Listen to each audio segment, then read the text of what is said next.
বিশ্বনবী মাকামে মাহমুদে যে আল্লাহু আকবার বলে সিজদায় লুটিয়ে পড়বেন, আল্লাহ রাব্বুল আলামিন বিশ্বনবীকে এমন কিছু চমৎকার শব্দ শিখাবেন, ওই শব্দগুলো দিয়ে আল্লাহর প্রশংসা করে বিশ্বনবী কাঁদতে আরম্ভ করবেন। বিশ্বনবী এমন ভাবে অজর দ্বারায় সিজদায় লুটিয়ে পড়ে কাঁদবেন, রব্বুল আলামিনের রহমতের দরিয়ায় জোশ লেগে যাবে।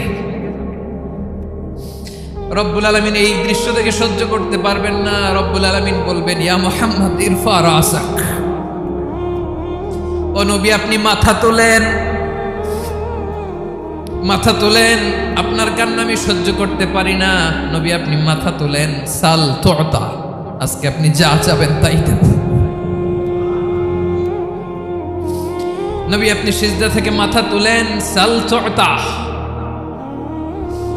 যা চাবেন তাই দেব।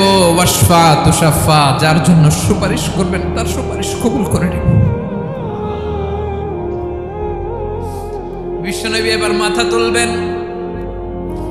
যে বিভীষিকাময় সময়ে প্রত্যেক নবী বলেছেন আমি পারবো না, প্রত্যেক নবী বলেছেন নফসি নফসি, আমার কি হবে আমি জানি না, আল্লাহ আমারে বাঁচাও।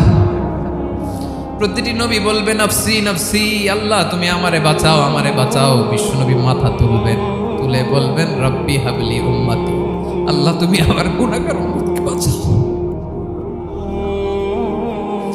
এই দুনিয়ার বুকে রব্বুল আলামিন সব নবীকে একটা করে দাওয়া মুস্তাজাবা দিয়েছেন, মানে যে দোয়া করলে কবুল হয়ে যায় সাথে সাথেই। দাও বিহা, দুনিয়ার সব নবীরা ওই দোয়াটা দুনিয়ায় করে ফেলেছে। সব নবীকে আল্লাহ একটা করে দোয়া দিয়েছে, নবী দোয়া করলেই কবুল। সব নবীরা ওই দোয়া করে ফেলেছে দুনিয়াতে।